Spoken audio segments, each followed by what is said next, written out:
दोस्तों, मैं आरिफ खान एक बार फिर क्राइम एक्सपोजर न्यूज़ रूम से आपके सामने नए मुद्दों और ताज़ा खबरों के साथ।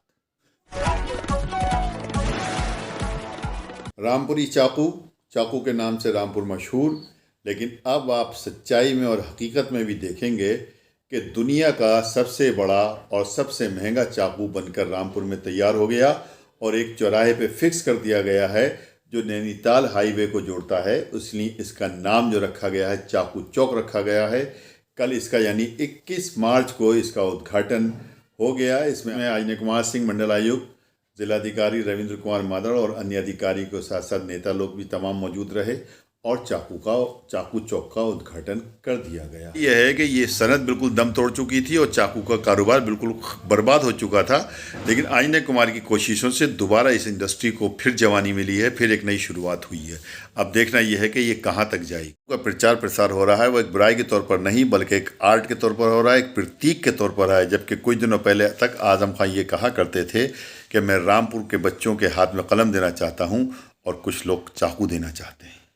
आकाश सक्सेना का कहना यह है कि जिस चाकू से लोगों को डराया जाता था अब वो एक प्रतीक के रूप में वहाँ पर बनकर उभरा है। तो अजय कुमार सिंह, मंडल आयुक्त, ने अपने भाषण में कहा कि रामपुर की जो हस्तकला है, जो यहाँ की आर्ट है, यहाँ की कला को इंटरनेशनल मंच देने के लिए उनकी कोशिशें शुरू से रही हैं और आखिर तक रहेंगी। ये उसी की एक कड़ी है। देखिए उन्होंने क्या कहा। चाहे दिक्कतें जितनी भी मुश्किलें सामने आए, अगर सपोर्ट बेहतर हो, सरकार का सपोर्ट था, मुख्यमंत्री जी का खुद का इंटरेस्ट था इसमें कि रामपुर के हस्तशिल्प को, केवल चाकू ही नहीं, हर एक हस्तशिल्प को बढ़ावा मिलना चाहिए। और इसके लिए मुझे याद है कि उन्होंने अलग से एक वीडियो कॉन्फ्रेंसिंग में इस बात को कही थी, रामपुर की समीक्षा करते हुए, कि जहाँ इतने हस्तशिल्प के अवसर हैं और इतने वैरायटी है, उसको हम क्यों नहीं प्रमोट करें।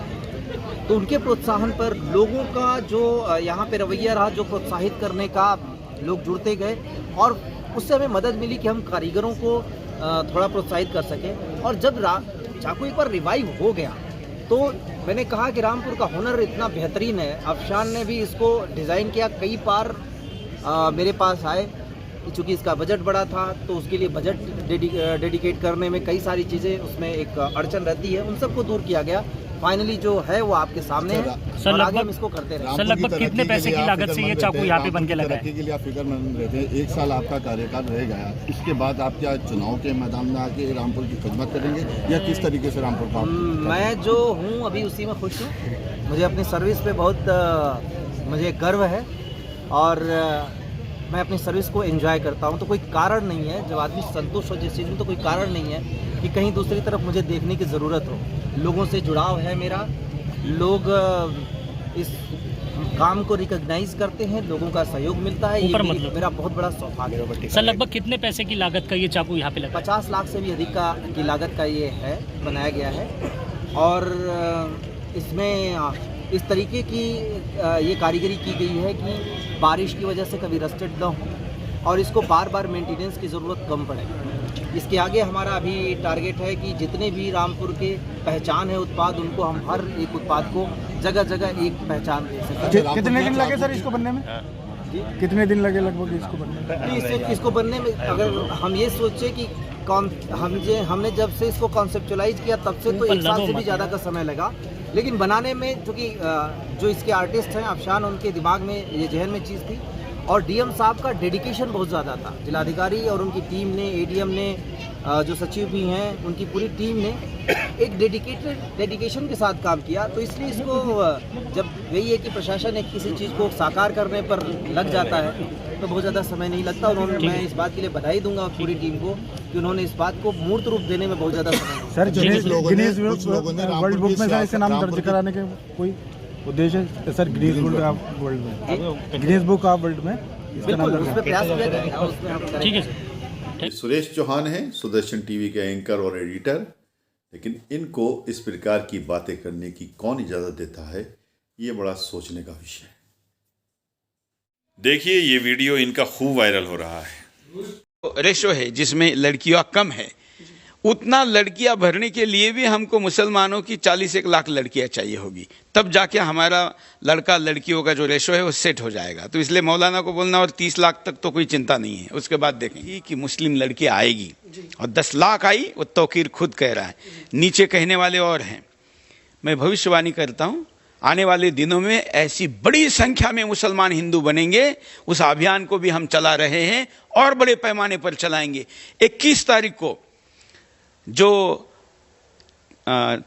छत्रपति धर्मवीर छत्रपति संभाजी महाराज जी की पुण्यतिथि बलिदान दिवस है, पुणे जिले में वडू बुद्रुक में उस स्थान पर मैं जा रहा हूं। वहां पर हम घर वापसी करवाने वाले हैं, कई लोगों को हिंदू धर्म में वापस लाने। बता के जा रहे हैं? हाँ, जा रहे हैं। और कर तो सभी जगह रहे, लेकिन अब लड़कियां 10 लाख आ गई, अब जरा उधर से लोग भी लाएंगे।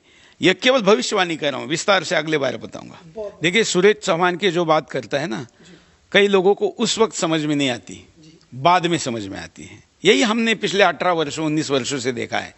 जब मैंने मुस्लिम लड़कियों को, बहनों को कहा था कि हिंदू युवाओं से शादी करो, ये 10 फायदे, वैसे मेरे पास 100 की लिस्ट है, लेकिन भाषण में कम समय था तो मैंने टॉप 10 के ऑफर दे दिए। ये मैं पिछले लंबे समय से कह रहा हूं। अब हमारे लोग कहते थे कि ऐसा होगा क्या, फलाना होगा क्या, और कई प्रश्न उठा रहे थे, आप जानते हैं। लेकिन अब मौलाना खुद कह रहा है कि 10 लाख हिंदुओं से शादियां की है मुस्लिम लड़कियों ने, तो उनका जीवन तो सुरक्षित हो गया ना। ये तो हमारे इस अभियान का यश है। अब ये 10 का 1 करोड़ होना चाहिए, तभी तो यह अभियान वास्तव में सच होगा। उन 10 लाख लड़कियों के जीवन में कोई सौतन नहीं आएगी, उनको बच्चे पैदा करने की फैक्ट्री नहीं बननी पड़ेगी, वो घर की लक्ष्मी भी बनेगी, मालकिन भी बनेगी, उनको घर में कोई डोमेस्टिक वायलेंस का सामना नहीं करना पड़ेगा, उनको पुनर्जन्म की गारंटी है।